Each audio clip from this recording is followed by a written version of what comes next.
Good morning. Today we're starting our oral history project in dealing with the Cape Verdean community, and my name is Angelina Raneo Chalaka, and I'm proud to introduce Mr. Albert Raneo from Harwich, Massachusetts. So welcome, Albert. Thank you. Yeah. So we have some questions that we'd like to ask you, and if you could just kind of tell us as much as you'd like to share. So would you first kind of tell us what it was like growing up as a child, teen, and then a young adult in the town of Harwich? In Harwich. Okay. Because I was born in Harwich, son of Eva Raneo and Henry Raneo, and growing up was fun. It was, most times we didn't have TV, we didn't have radios, we didn't have any of the luxuries that we have now. We would get up in the morning, I would go help my grandfather bring in the cow before we went to school.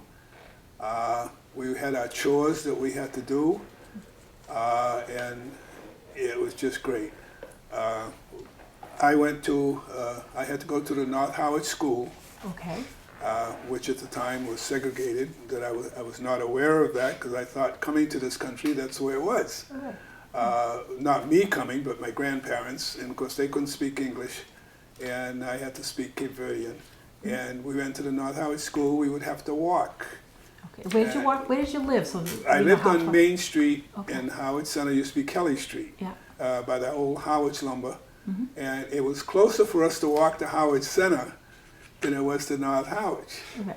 But because we were segregated from the Kelly Street Bridge, the train bridge, which is now the bike trail, to Lothrop Avenue, had to go to North Harwich. Right. We had to walk. The school bus would go right by us in the snow or whatever. He would pick up the kids in North Harwich and bring them back to Harwich Center, Okay. Are those were the white children? and also Cape Verdean, And also Cape Verdean. Okay. which didn't make sense. But anyway, after the 5th grade, we had to be in 2 classrooms, first, second, and third with Mrs. Eldridge, who was our school teacher, 1 teacher for 3 classes. Then we had 4th, 5th, and 6th upstairs with Mrs. Eldridge, and she also had 3 classes to do. But in, I think it was December, early December, because we had to be heated by a coal stove, a wood stove, and at the end of the room they had a hole in the ceiling where the heat would go up to heat the upstairs. We had an outhouse for bathroom outside and a pump outside, which in the wintertime we couldn't get any water if you wanted to. Yeah. And it was cold standing in line to go to the bathroom outside. So anyway, she called the school and said that the superintendent that it was too cold for the kids to stay in school. He said, well, tell them put the coats on. She says, they already do, and I have mine on. And she sent us home. Oh, nice lady. Yes, she was very nice. Yeah. And we came in February. We finally got to go to Harwich Center because they closed the North Harwich School.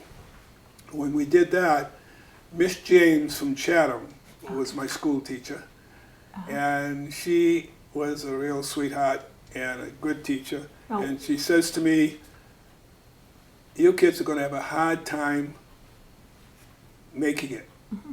A lot of kids were quitting school because in North Harwich we have to share books. Right. There are 2 or 3 kids to a book. And of course when I'm looking for an answer, I'd say to you, what's the answer? And you would tell me, Yeah. or I would tell you. And that's what made it easy for us. And coming here, all of a sudden we were by ourselves. Oh. And we just couldn't handle it. Yeah. So she says to me that she would help me if I wanted to stay after school in a lot of homework. And of course I said to her, well, I've got to ask my mother because I've got chores and my grandfather because I have to bring the cow in. Right. Well, my mother says, yes, but your chores get done. And that was my start of doing a better life for myself for today. And what building in Harwich Center was the school in at that time? It was at right across the street from the Brooks Academy, where they have now the junior theater like. Yeah. Well, it was in that building. Okay. When we went to the high school the following year, we could not speak Cape Verdean on the school property. If we did, we had to go to the school superintendent after school. Well, I made the mistake and got caught. Yeah. I had to stay after school. And of course, one of my chores was bringing the cows in and coming home Yeah. 15 minutes later than I Yeah. should. My grandfather looked at me and I said to him in a false cry that I had to stay after school because they wouldn't let me speak Cape Verdean. And he says, that's okay. He says, in America, you learn everything you can learn, listen to the teachers, and do what they say, and make yourself a good life. Yeah. As I started to walk away, he says, hold on a minute, in Cape Verdean, which was spera, Yeah. and he gave me a twig, which is about big as my finger, it was about that long, and he says, break it. I broke it. He shook his head. He grabbed 5 or 6 of them, or maybe it was 7 or 8, Yeah. and said, break them. I couldn't. He said, see, you can't do anything alone.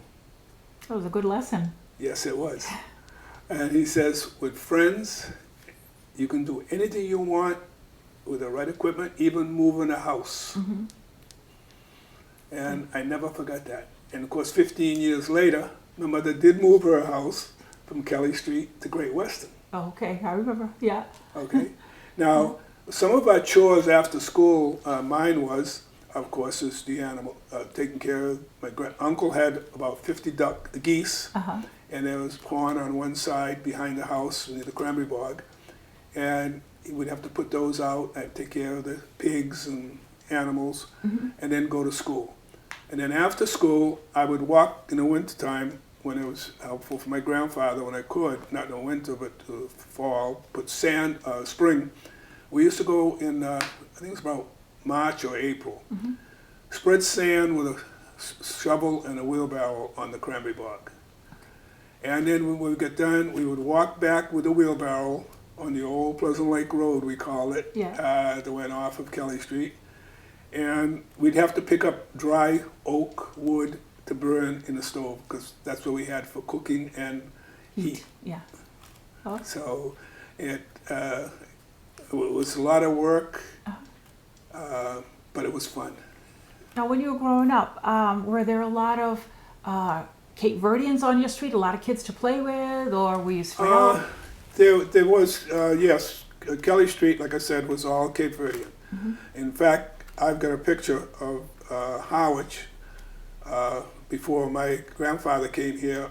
It was his mother-in-law and her sister-in-law and husband, Tom Joe.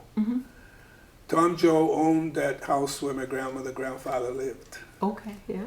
And living there, he had 5 houses, which was all his family, on that right-hand side of the road. But there wasn't any houses on the left-hand side of the road from the bridge to Lothrop Avenue. Okay, yeah. Because that was farm and cranberry bogs. And that's what they lived off of. And eventually, as the family came, they came down. My grandfather would work for Henry Brooks in Howard Center. And I'd have to go with him sometime to help rake the grass or whatever. And my dad, of course, before that time, was born in that house, at the Brooks house, and was named Henry Brooks Raneo. Okay. And in fact, I have the deed where they gave him, my grandfather, $100 for naming him Henry Brooks. Okay? That's awesome. So that's, beyond that, of course, was graduated from high school. We graduated from the Exchange Hall. Okay, yeah. And we used to go up there and play in the ice skating, the roller skating rink. In fact, once in a while, the firemen used to let us go up to the lookout. Okay, yeah. But we couldn't stay long. Yeah. We weren't supposed to be there. They used to have the 20 Links Club, used to have functions in there. The basketball team used to play basketball. And it was just a great time growing up. Yeah. Then, of course, I graduated from high school. No, before that, I played baseball in Chatham. Okay.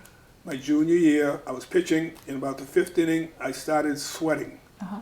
I couldn't move. Mr. Fish came out, he was the coach and a school teacher in Harwich, and he told me, okay, you can get out. So I got out and went home because I had a date that night. I wouldn't tell my mother. Yeah. And when I went to go out in the car, I sat in the car and I fell down and my uncle saw me. Uh-huh. He came over and got me and I was paralyzed from my hip down. Okay. What And was the that made cause? that rheumatic fever. Okay. And that made me miss my finish of the junior year and 1 year, and graduated a year later. As well as the date. Yes. And that was 1952, I graduated. And during that time, my mother would go to work at night, because she was a private nurse, and my dad would work during the day, and they took care of me. I never stayed in a hospital. Wow. And the doctor says that I'd have better care at home. I could not move a muscle from my hip down. Wow. How long did you stay in that state? It probably lasted almost a little over a year. Wow. And that's when I went to work on the Mid-Cape Highway with my dad, because the doctor wanted me to be outside as a checking grades and stuff as they were making the highway. In fact, I started the first day, it was right there at that rest area on the Mid-Cape Highway in West Barnstable. Oh, okay. As a water boy and just holding the string while they checked the grades for grading. After that, my dad, of course, was a superintendent, and the company had a job in Taunton, and it had to do around building a road, and it was through a cemetery. And we would dig by hand, 3 feet by hand. The machine would dig the first 3 feet, and we had to dig by hand so that they could put a sling around the casket to pull it out so that they wouldn't put the road over the cemetery. And I says, no, this is not for me. We'd work 2 hours, get out of the hole for 2 hours, and go back in for 2 hours, and get paid the 8 hours. But that's when I joined the service, because my kids that were in my class were going into service. Okay. And I went into the service, and from there, And what branch did you join? U.S. Air Force. Okay. I was in Sampson Air Force Base in New York.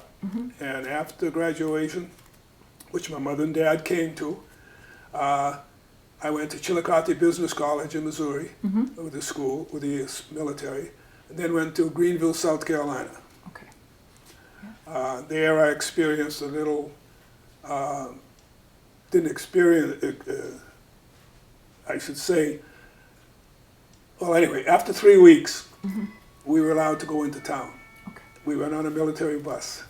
And when we did that, we went in, I was with 4 or 5 other fellas, that was the service, into a nightclub. I didn't realize that there was the black outfit, a restaurant, and the white section. Okay. And I went into the dark section. Okay. And when we got out, the bus was there, town city bus. As we walked to the bus and got on, it was empty. We sat in the first seats. And the bus driver says, y'all boys get in the back of the bus. And we said no. Okay. Why? We're only going to go a 5-minute ride. He says, that's what I said, or I'll call the policeman, and he did. So this was the first experience for you of So- direct. Yes, I didn't realize at the time, I just figured that that was wrong. I didn't know why it was being done, even though we were sort of discriminated in Harwich at that time, but I didn't accept it as being discrimination. So anyway, make a long story short, from that, as the God took care of everything, they checked me for security because I was in payroll. I found out that I lost school time for rheumatic fever. Okay. And so that they wouldn't pension me off for disability, they gave me an honorable discharge for medical reasons prior to service. And that's when I came to Sampson Air Force Base in New York for 3 months and got discharged with a $500 bonus in schooling. Okay, that was a deal. And from that, I ended up in New York working with the airlines, and that's where I met my wife. Okay, and how many years have you been married? 63 years. Yeah. And where is your wife from? She was from Harwich. Okay.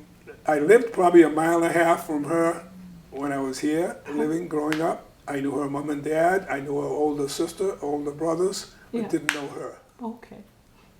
And it was the best thing that ever happened. Would you say it was love at first sight? Sort of. Sort of. It was for me anyway. Well, this is good. This is good. So we ended up getting married in 1954, September 4th.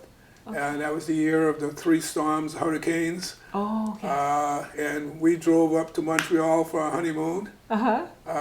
And was only could stay 4 days. Yeah. And it was just a nice time. Yeah. And came back and worked for M.F. Roach Company, working on the National Seashores from Orleans to Provincetown Uh-huh. until 1970, when I ran for highway surveyor. Okay. And that was a big deal. But just so I don't forget, you've been married how many years now? 63. 63, which is a great accomplishment today. Yes. Yeah. Yes. We've had some great times. We were honored on our 50th anniversary on a cruise ship going to Aruba, to Bermuda. Uh-huh. And then we've gotten many awards in Aruba. And this is, we've been going there for 30 years. And we've traveled just about all over the world. I know. We have Could you tell us some of the countries that you've traveled to? I mean, yes. Yeah. Well, because my youngest son, Brian, he got married and he went to service in the Air Force. And he went to Norway. He was there for, I think, 13 years in Norway. He married a Norwegian. And I spent about 11 trips to Norway. Wow. And went all through the fjords, and I've seen snow that's higher than the telephone poles, and I have pictures of it. Beautiful. And people don't believe it. And I had an experience there of being there for the king's birthday. Uh-huh. That's kind of And we were sitting on the booths right across the street from where the king sat. Uh-huh.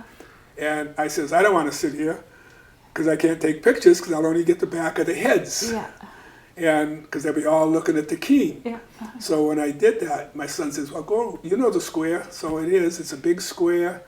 And I went down, I got halfway, and I went across. As I did, the kids came by. They were sort of a handicapped group, like they all had a beer in their hand or something. They grabbed me by the arm and said, come, come, come. Yeah. And for me to go with them. So I did. And as we walked around the corner, just before the king, my son saw me. He said, oh my God, Mom, I don't believe this. And it was me coming around the corner. Oh, that's exciting. With the kids having a great time. So that was nice.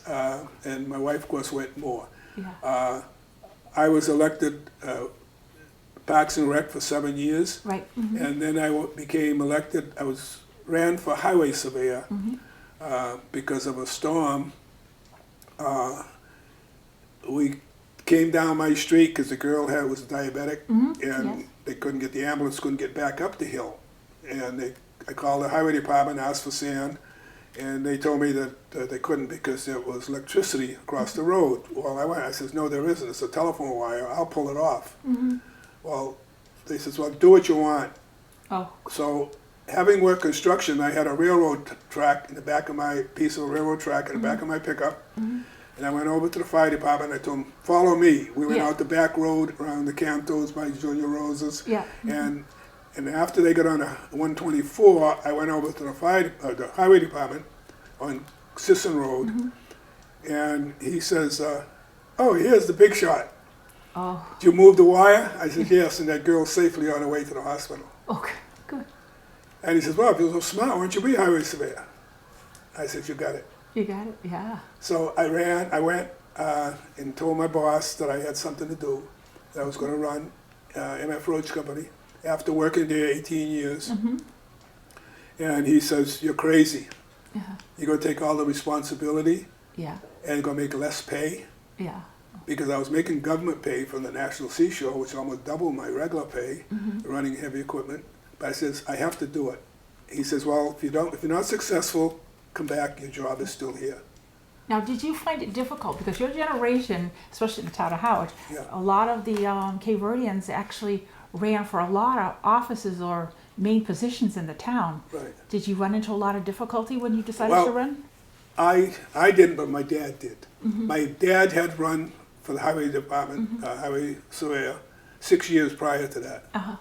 And he went and asked different people, got people to register. Yeah. But he didn't tell them what to do. Okay, in terms of voting? Yes. Okay. Or how to vote. Or how to vote, yeah.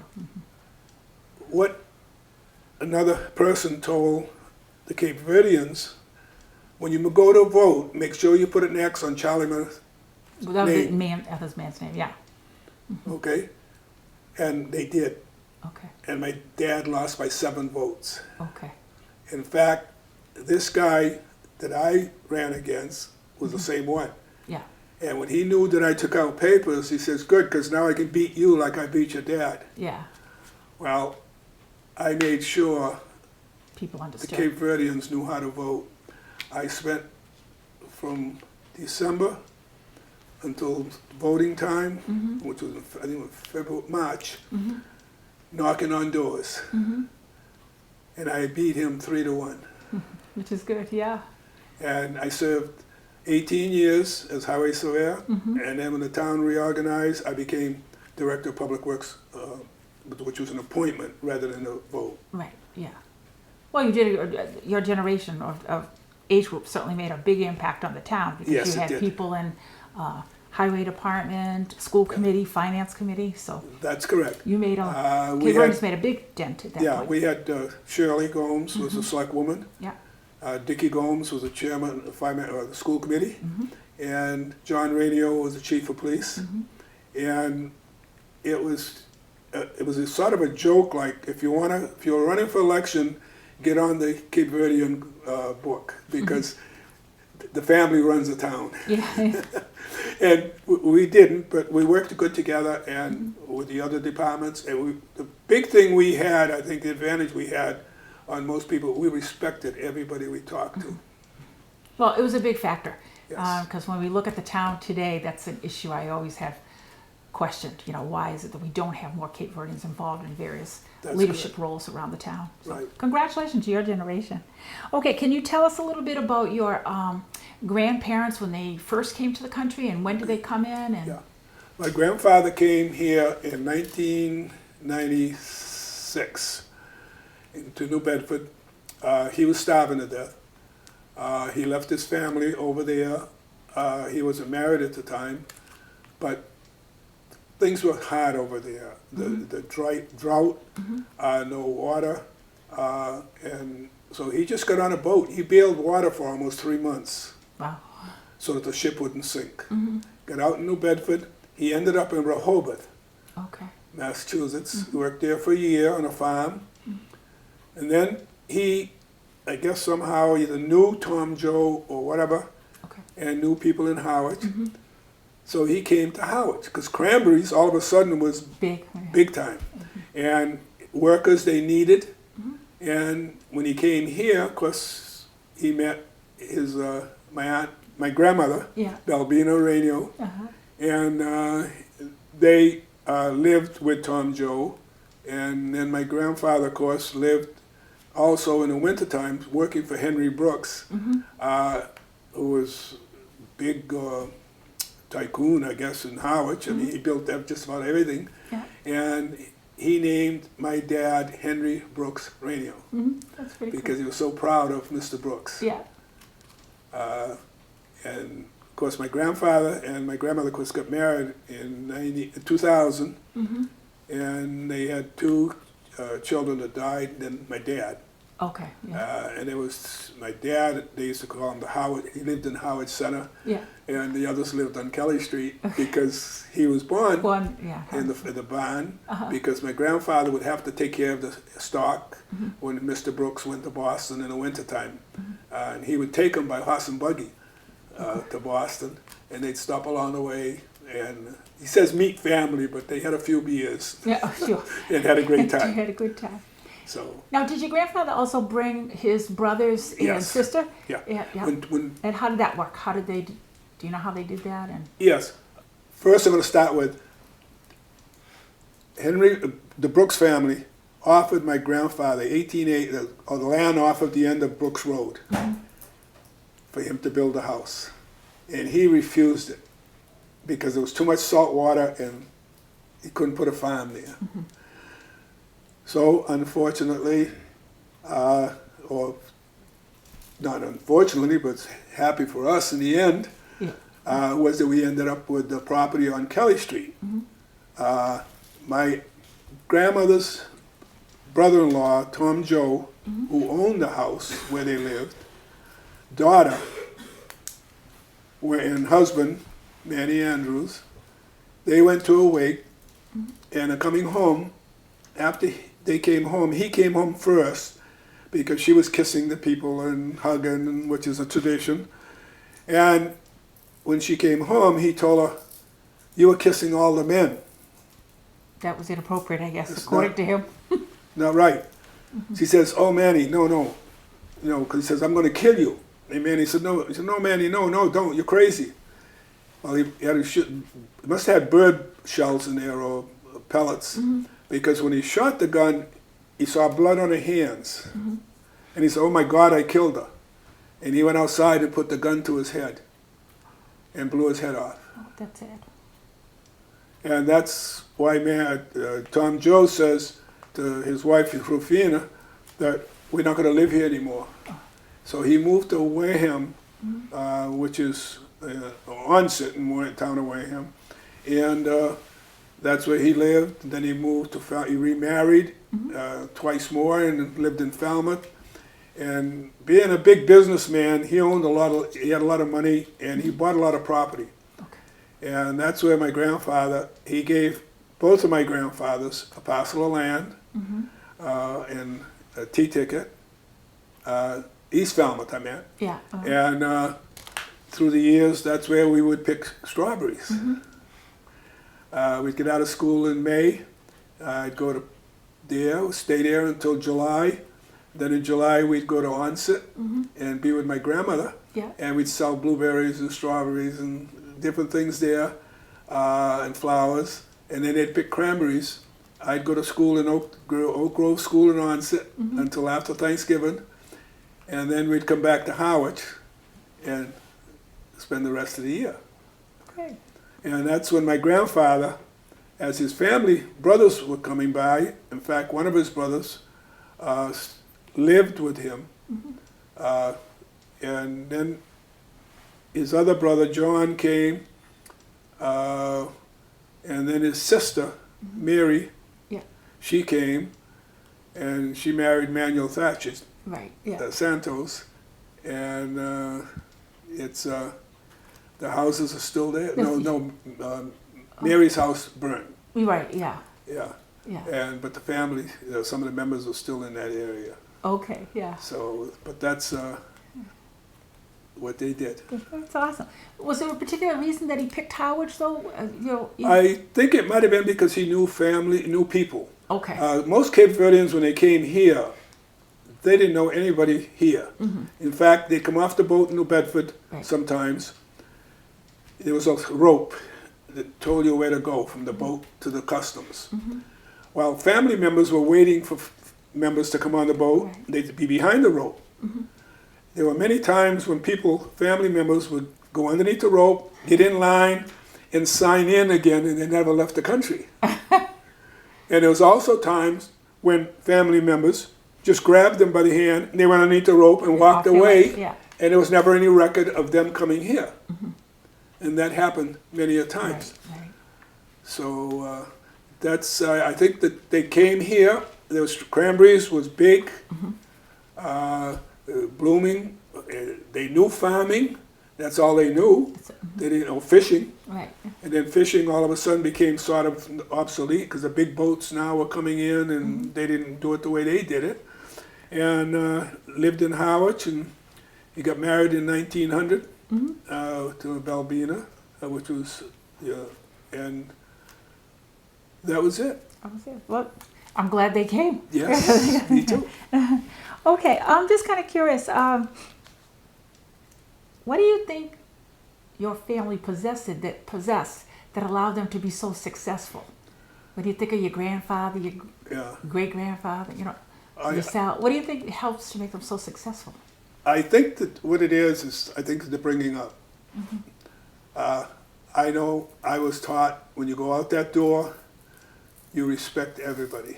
You say hello to everyone, because when you come back, I might not be here. In fact, that's what I used to tell my kids that they had to do. Working with the older fellows on the National Seashore with my dad, I used to come home crying to my mother that he wouldn't let me work with the young fellows. I had to work with all the old fools. But the old fools were teaching me. Like they said to me, if you're digging a hole, you throw the sand as far as you can throw it. Because the deeper you go, the closer that sand's going to be to you. And it's going to be on top of you. So you learned a lot. So I learned a lot. And I learned to respect. And that, I think that was the great thing. And I've been very successful. I have. I married Josephine Raneo in 1954. And I think what I have today is because of her. I say that all the time. She's been a very positive influence, but she herself was always very active in things, even though she's quiet. Yes. Yeah. Well, she doesn't want anybody to know she's there. Yeah. But you ask her to move the world, and she'll move it. Definitely. She's got a heart of gold. Yes. Definitely. What messages would you want to pass on to your children, your grandchildren, your great-grandchildren? I think the big thing, like I'm working with the school programs now. One of the things that I've talked to a few kids that have come by my house to sit and ask questions is to think positive. Okay. Set a goal. Work for it. It's going to be hard. Yeah. There's going to be times you're going to fall. Ask questions. Ask for help. And it'll come. But again, like I said, the main thing is respecting your elders and be happy with what you have. I mean, we were very poor. Right. We didn't have a penny to our pocket. My first job I ever worked was mowing lawns for 25 cents an hour. But it went to the movies and gave me popcorn and candy and soda. And I might have still had change left over. But our parents also, when they came here, I was fortunate to spend a lot of time with them. Whatever money they made, they sent back to the old country to help feed their family because they were starving. Not only their wife, but the family, mothers or fathers or whatever. And hoping that someday either they would return or the family would be here with them. And that's why when they did come, they would give them whatever they had, and we shared. That's the key, big thing. Yeah, so what was it really like? Because you actually have been back to the Cape Verde Islands a few times. What was it like the very first time you set your foot on the Cape Verde Islands? Okay, we were there once. Oh, okay, I kept thinking you'd been But a couple of times. I keep saying I'm going to go back, I'm going to go back, but I haven't yet. Okay. Yes, it was, I've been wanting to go there for 20 years, I guess. Finally, my wife's cousin was going over and asked us if we'd like to go. Okay. And I said yes, and we did. It was, to me, when I got off the airplane, I kissed the runway. We walked over the airport in Mustard. There was no lights, so we had to wait a whole day in Praia. And we stayed with family. They put us up in a hotel and gave us meals and took us back to the airport in the morning. And we got on the plane the following day and went into Fogo. When we got to Fogo, we had family members meeting us. Some of them we had never met, some we knew. And I started crying. As we got into town of Fazazin, which is in Fogo, the guy driving the van kept blowing the horns and stuff. I think within 2 hours we must have had 30 people there come see us. Wow.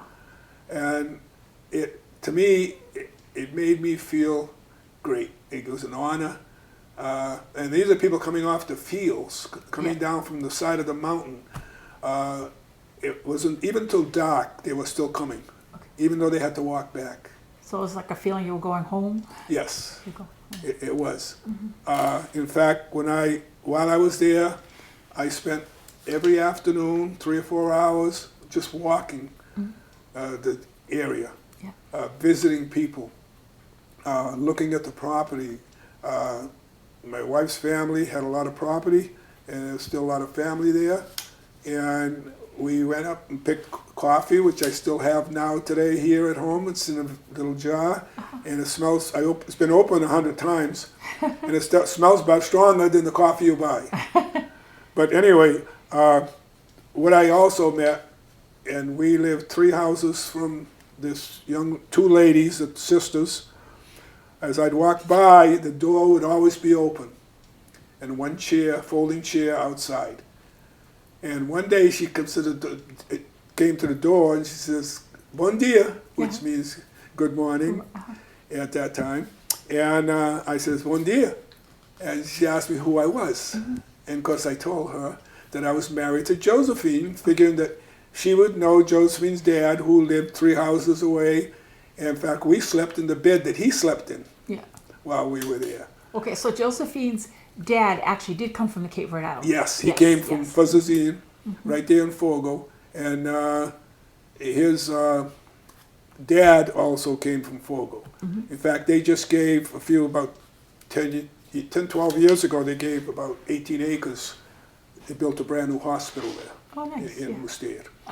But anyway, she asked me who I was, so I told her I was married to Josephine, Adolph's daughter. And she says, "No, you." I says, "Well, my grandmother was a Gomes." Gomes? I says, "Yeah, her grandfather was Nene Bete, Capitan." And she looked at me, almost had a heart attack. She says, "Oh my God." Come find out my grandmother was her great aunt. Oh, talk about she small and his world. 2 sisters. And we became real friends after that.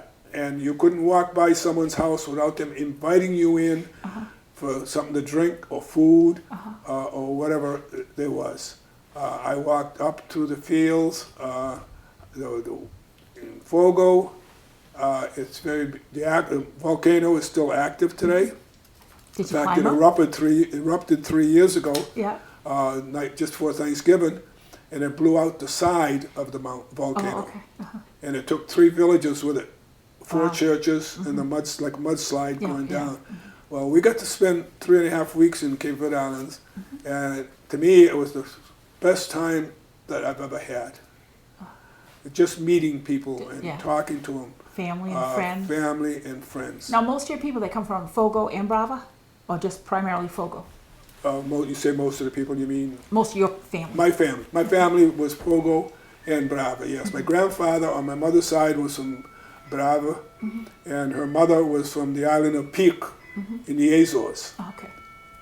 And her family, my grandmother's family, most of them lived in Provincetown or Rochester. All right. Now, you've been to the Cape Verde Islands, Yes. but have you also been to the Azores? Have you had a chance yet? Okay. I've landed there, but never.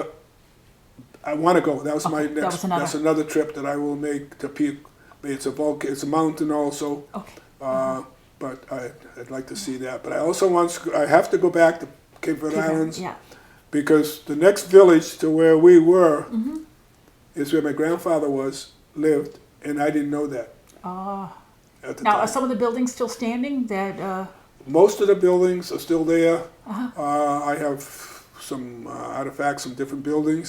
There they built the buildings with rock, with stone. What they would do, 2 or 3 men would pick up a big boulder about 4 foot square, put it on a lady's head. Oh, God. And she would walk to wherever they were building the house. Yeah. The men would take the stone off of her head, and then they'd party. Okay. And many times, because the wives, did a lot of work, they had to work on the farm and everything else, they would tie the baby on their back or on the front. Yeah. And the husbands, many of them, would go out to sea or something and never return. Or 2 or 3 years later, or 2 or 3 months later, or whatever it was. And that's one thing I knew from here, the word despedi, which means to go and ask for forgiveness and say goodbye. And because what they did, when they went away, they never said goodbye. Okay. And never came back. Oh, okay, so. See, and when we left, the day we left, we must have had 60 people come say goodbye to us, walking down from the hills 2 or 3 hours. This is 6:30 in the morning. Yeah. Walking down to come say goodbye to us. Okay, yeah. And to me, like I said, it meant everything to me. That's why today my life is to visit family. If I find family, I'm there. Yes. I go. And that's why I see here in Harwich, the culture, we're losing it. Right. And the kids, Why do you think that's true? I think it's because, number one, when I came here, when my grandfather came here, I was growing up, they never talked about the Cape Verde Islands because they were starving to death. They didn't want to tell you that they were starving to death. They didn't want to tell you that they were poor, didn't have anything. They just wanted to tell you the good things. And coming here, like I said, they would live with each other in the shacks on the cranberry bogs. They'd get hay, Lothrop Avenue, get that stalks from the marsh there, Yeah.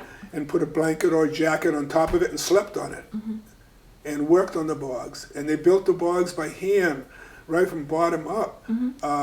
They didn't work for money. They worked for a parcel of land for the wood, because they needed the wood to cook, the heat. And ended up, they owned the land. Yeah. And that was life. That's how they started.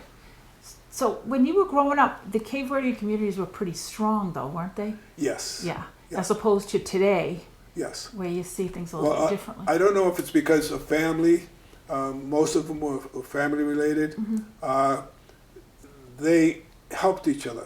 We see, over there, when they got their freedom in '74 from the Portuguese government, it was because Amal Cabral came and told them, after coming here, meeting with Martin Luther King and everything else, he says, we're going to rebel. We're going to get away from the Portuguese government. Right. But we're not going to fight. Right. No bloodshed. Although the only bloodshed was ever shed because they killed him. But in '75, because he had said to the people, we're going to fight, we're going to rebel, we're going to barter. Right. We're not going to sell anything. Everything we grow, we're going to give. Right. We're going to share. Right. And then the Portuguese government says, what's going on? We're not getting any money from them anymore. Because they used to not only grow the stuff, they had to sell it and give the money to the people that took over the family.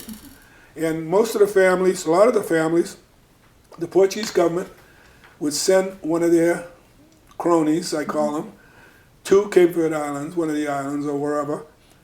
You take over the Raneo property. Right. And they would come in, they were the boss. Right. The family had to work for this big shot.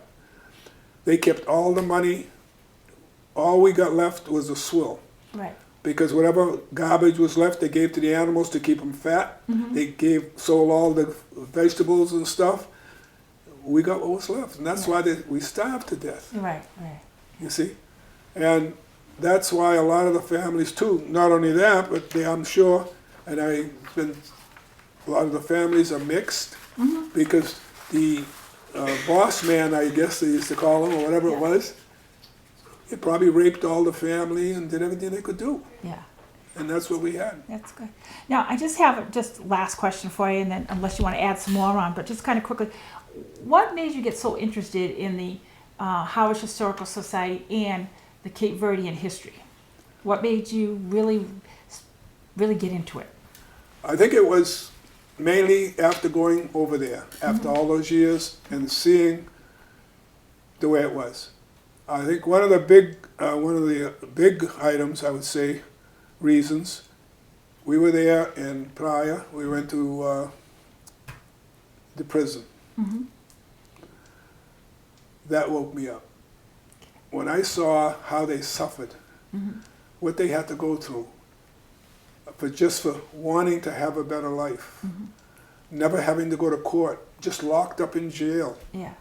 And to listen to some of the stories that was presented there, it just, I had tears in my eyes most of the time when I was there. In fact, my wife locked me in one of the cells.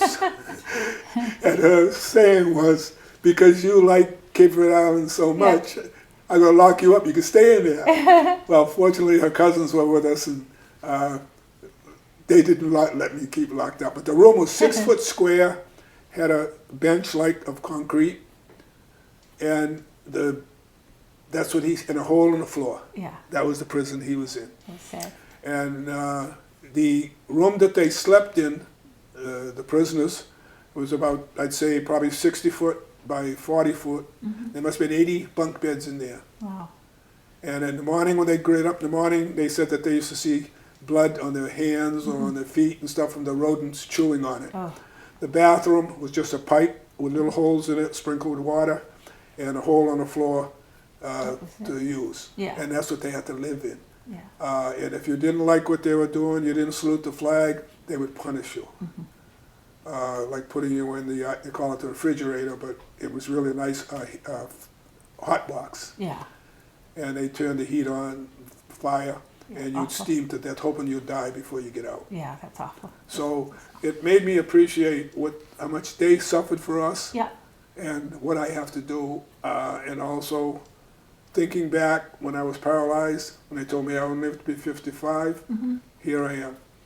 Yeah. And what my son had gone through and everything else, I owe a lot to the God, my God. Well, I In think. fact, I have this. What's that? Oh, We call Okay. it, you know what that is? yes. It's contra de hoje. Yeah. That keeps away the evil spirits. Uh-huh.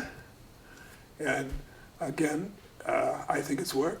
It's worked. Yeah. You've lived a good life, a long life. Yeah. Which is wonderful. Now, I just curious, is there anything else that you'd like to kind of share with us, before we, that you think is that you'd like to tell us? Well, I said that. Uh-huh. Well, no, it's just that the rest of the stuff would probably be working on the National Seashore.